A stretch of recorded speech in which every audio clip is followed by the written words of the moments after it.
Sweeties, how are you doing? Welcome to Naya Sin. If this is your first time of coming across this channel, sweetheart, smash that subscribe button, turn your notification so you are notified each time I upload. And please give this video a thumb up. Shout out to every one of you for the support, the love you shower me here with. I am grateful and you all are super sweet. So today we'll be talking something very important, and it's about new House Speaker Mike Johnson, who explains that he adopted a black son. But he's saying that it is kind of low profile, right? And people started digging. We know when racists try to do their thing and trying to let you know that they also roll with black people, so you all don't think they are racist, right? So people decided to dig deep to see how. Then this man is telling us that he adopted Michael when in 1997, but didn't get married until 1999, and he's a lawyer, so didn't have to. I don't know how that was legal, right? And he adopted somebody. There was no paperwork and all that.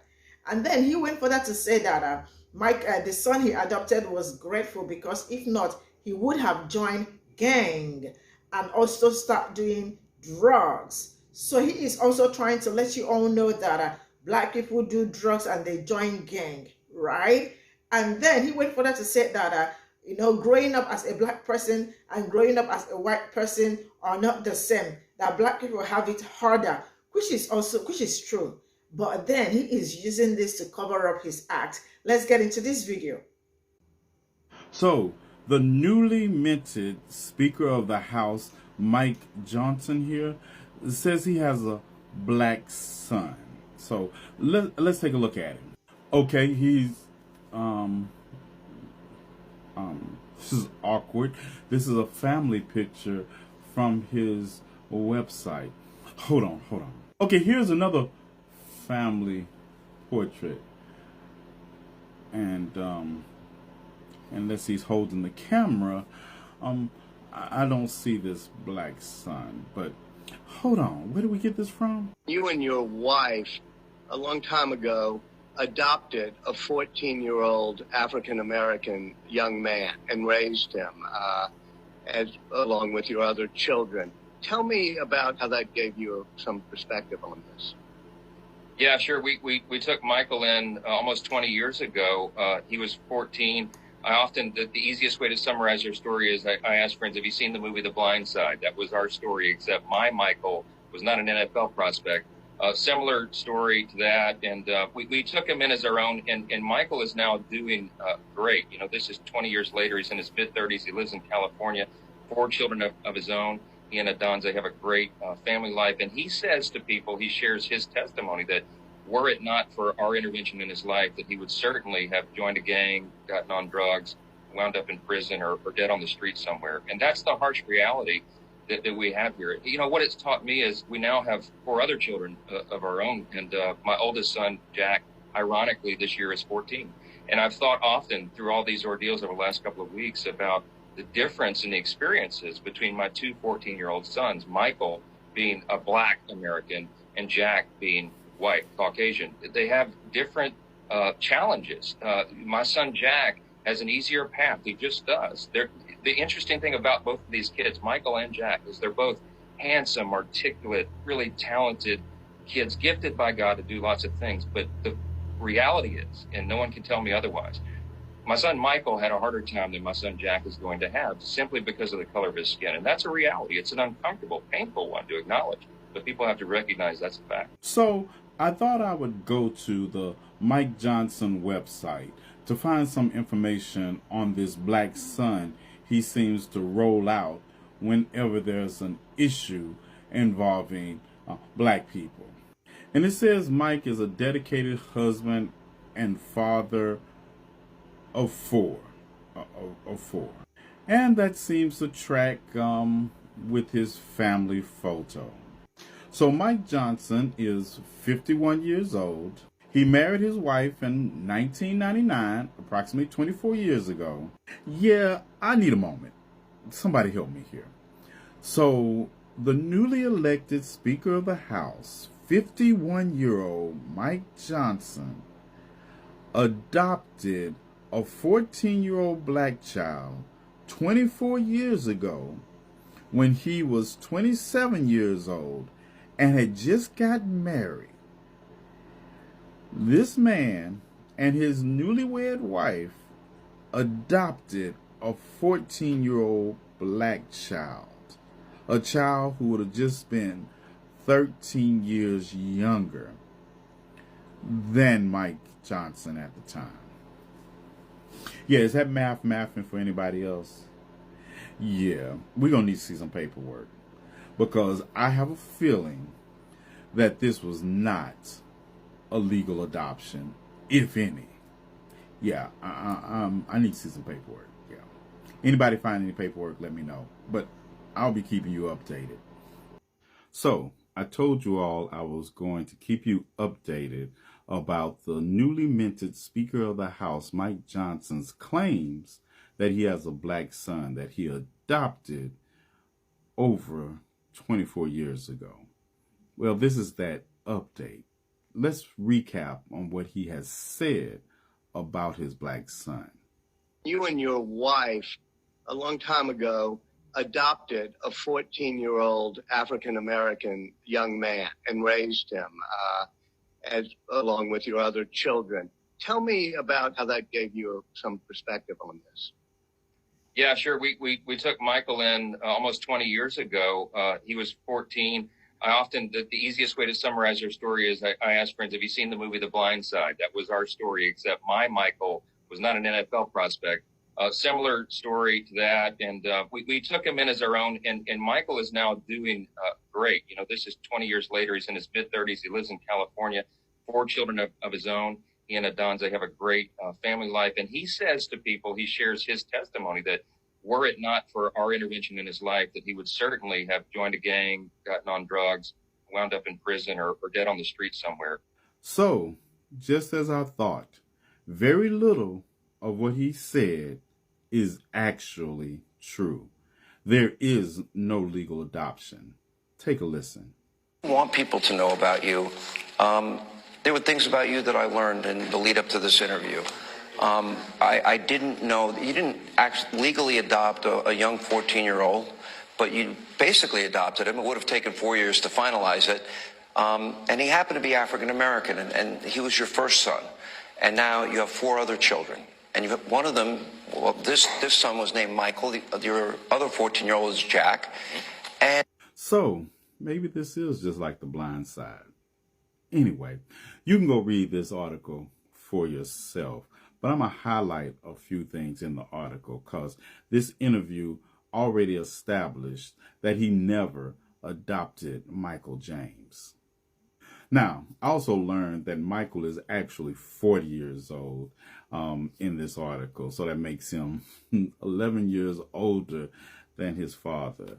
So the Johnsons met Michael, now 40, when he was a teenager, while the couple were doing charity work for a Christian ministry in Baton Rouge, Louisiana in 1996.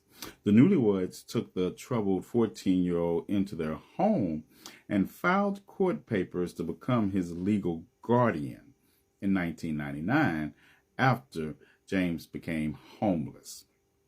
However, it's always a however, right?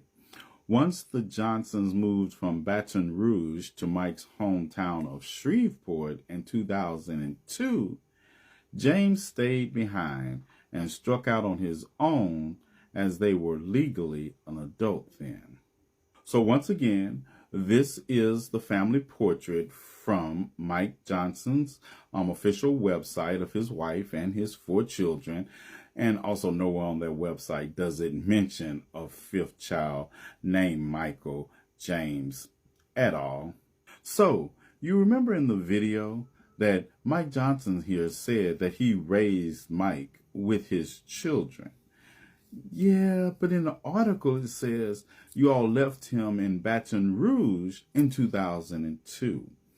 Well, the age of the Johnson children calls this into question because while the oldest child is 23, the next oldest child is 21, and the next oldest child is 18, and the youngest is 12. And the next oldest child was born when Mike moved his family to Shreveport. He says to people, he shares his testimony that were it not for our intervention in his life, that he would certainly have joined a gang, gotten on drugs, wound up in prison or dead on the street somewhere. Oh, they want all our rhythm, but none of our blues. You all remember him saying those things about Michael, right? Well, it seems like only one of those were true. Michael's not laying in the street dead somewhere. Since 2003, James, that is Michael's last name is James, has been arrested more than a dozen times, and he has been in prison. And here are a few of the charges that Michael has been charged with over the years. But here's the thing. Michael's criminal record is not what is at issue here. The issue is that white people like Michael Johnson, the newly minted Speaker of the United States House of Representatives, will take their limited encounter with black children and spin it into some tale that makes them the white savior, regardless of what the actual reality is. And even when they're caught spinning this tale, there are no consequences for that lie. And there you have it. The new speaker, Mike Johnson, has a black son, just like every good Christian nationalist in Washington, D.C. As a transracial adoptee, I find this fascinating. There honestly could be an adoption caucus. Supreme Court Justice Amy Coney Barrett has 2 black children. Even Matt Gaetz has a brown son from Cuba. He did not reveal that he had adopted a son from Cuba until June 2020. Well, let's read this tweet. For those wondering, this is my son Nestor. We share no blood, but he is my life. He came from Cuba, legally of course, 6 years ago and lives with me in Florida. The legally of course part of this is racist. They use these black and brown children to absolve themselves of accountability for things like white supremacy, you know. Many of them do adopt because they're pro-lifers and they believe that adoption is an actual solution to abortion. It is not, but they believe that. In order for them to have the platform that they have and not be called a hypocrite, they usually adopt a couple of kids. Add to all of this, some of these children are not legally adopted. I think Amy's kids are. They use the word adopt, and these kids are actually in their families. Gaetz and Mike Johnson did not have legal guardianship, apparently. If you're adopted, you know that this is a little fishy, because if you have a child that's just residing at your home for a long time, usually there's some sort of guardianship things that are needed in order for that to be legal, because if you don't have that, that's technically like kidnapping or human. I don't think it's morally wrong for white people to adopt black kids. It's morally wrong to adopt a child if you're racist, homophobic, any of those things. They parade these kids around and they use them as poster children when it works best for them or for their campaigns or whatever. This is not talked about a lot, but a huge reason why these Christian nationalists will adopt black children. Sometimes they'll use us adoptees as a way to prove that the white man's way is the correct way and the way to success. So, for example, proximity to whiteness brings privilege. They give us all these resources, all this support, all of these connections, all these things to help us get ahead faster. And once we are successful, a lot of parents will use their adoptive child to say, like, see, black people, you need to do this. If you were to just do this like my black son did, you would be successful. We know that that's not true. We know that the black son is successful because he's benefiting from the systems that work for his white parents. Once we're adults on our own, we have these rude awakenings that what worked for them doesn't work for us. This is also the reason why, as adults, so many of us adoptees become these activists, organizers, whatever. It's because we use all the tools that our parents gave us and we still struggle because we are not white. All of this to say, there are many agendas behind adoption. All right, this does not make sense. When Mike Johnson was 25, he took home a 14-year-old boy. I'm not going to use the word adopted because that paperwork never happened. So he didn't adopt him. He went to this organization called YoungLife.org. We go to kids, build bridges of authentic friendship, and introduce them to Jesus Christ. Okay, that is wrapped up in a word salad of poontang. Period. Are you kidding me? That makes no sense. What does a 25-year-old think just because he's got Christ, he can raise a 14-year-old? Were you working? Did the kid go to school? Who was cooking? I don't want to know who talked who in. I actually am interested because I want this guy to go down in the flames like hell. Oh no, I'm not done talking about the duplicity of the new speaker, Mike Johnson. What I haven't talked about is the black son that Mike Johnson supposedly adopted when Mike was in his mid-20s, before Mike Johnson was married. And the reason we know about this is because Mike Johnson got up and said that he understands like the difficulties of racism. He knows that his white son wouldn't receive the same treatment as his black son, the same age. And then everybody's like, wait a minute, black son, huh? And there's no photographic evidence of him because he's not in any of the family pictures. And that's because evidently Mike Johnson, a white man, took a black child, a 14-year-old, off the streets and into his home before he was married. Because the article suggests that he had custody in 1997, but he wasn't actually technically married until 1999. And there doesn't seem to be any kind of paper trail. So naturally, the internet, we have questions. We all have questions. Because you're trying to tell me that a white man, an ambitious, politically driven white man, he was a constitutional lawyer at the time, okay, very busy, finds a black child and out of the kindness of his heart takes that child into his home as a single person? And you don't think the internet's gonna have questions about that, But like, yeah, how did that all happen? Because I feel like no matter how you look at the situation, it's icky. He's either using this black child as a political prop and pawn or something that I don't even want to think about. And before somebody comes into my comments and accuses me of being critical of him trying to do something kind for somebody else, I want to remind you that he is a MAGA Republican and they don't do kind things for other people. They are performative. They are capitalistic. They don't believe in dinosaurs. When they tell you who they are, believe them. And though I don't want to fuel any fires that aren't actually fires, a lot of you are internet sleuths, and I know that. And I'm just going to let you know that Twitter is already ripe with rumors about the duplicity of this man. And I hear that there's a story coming out of New Orleans that might be really interesting for all of us to hear, along with some previous coworkers. I'll just leave you with that. That Mike Johnson supposedly adopted when ward of the state.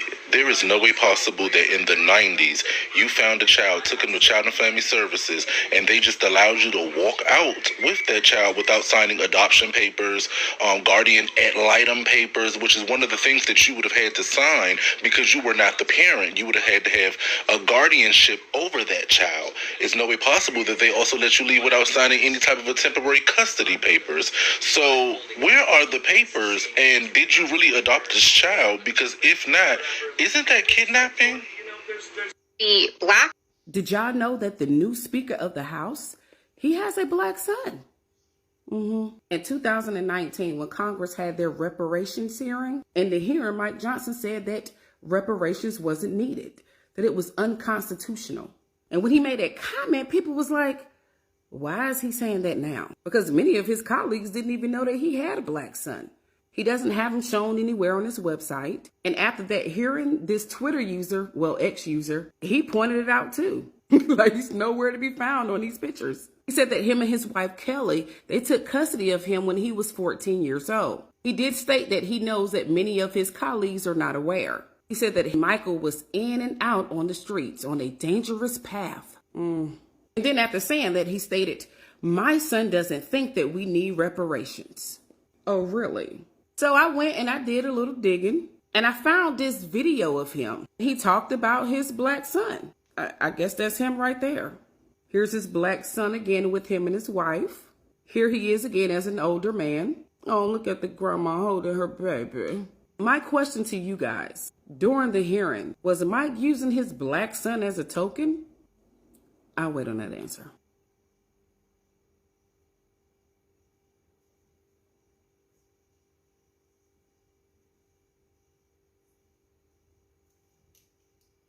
So this is all I got from this video, and it is very obvious. There are some things you do not need to ask questions. He is using this black man now as a token to, to be the white savior and all that. And it is them always wanting to be the white savior all the time.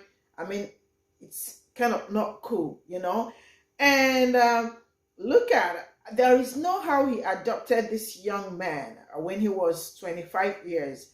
I am sure proper things were not signed. And the fact that he also tried to bring that stereotype white people use on black people.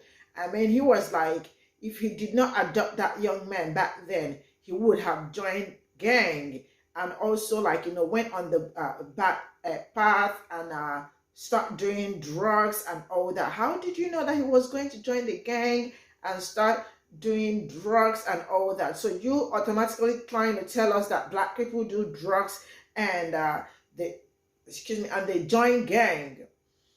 I mean, how would he just do not understand these people somehow?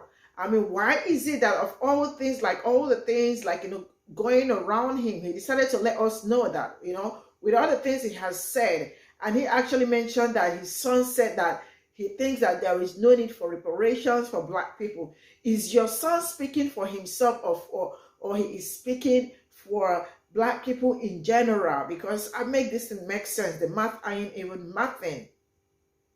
Did he say that when he was 14 years, or he said that when he is a grown-up man, that that black people do not need reparations? I mean, if you of a person wakes up and tell us that black people do not need reparations, you also do not mean well for black people, because they deserve all that reparations. And if you think that there is nothing to fix, I mean, of all the things you all have done to black people, and you think there is nothing to fix, then you are also part of the problem. You just you know how this man said that they always want black people's rhythm, but they do not want the blues, you know? So I mean, just cut that crap and stop telling us that you have black son and all that. You led him to Christ, and you all always look for a way to use Christianity to cover up your sins and all that. And then eventually trying to let people know that you are not ready to the sins, then you look for a way to drag black people into it. And I already know that when people do things like this, you don't need to be told what they are. When you know, when he said that blind reference already, let me know that he's kind of person and all that. I can't wait to see Michael's. I can't wait to see the if maybe the song will never ever come out, because, like, you know, it's just gonna be like you are biting the finger that fed you or something like that. But I absolutely would love to hear his own side of the story, because as it stands, this man is trying to use the black man to cover up for all the racist things and all the things he is doing and all that. So yeah, please, enough of it. And this is where I am going to draw the curtain. Thank you so much for the support. See you all in my next video. Bye for now.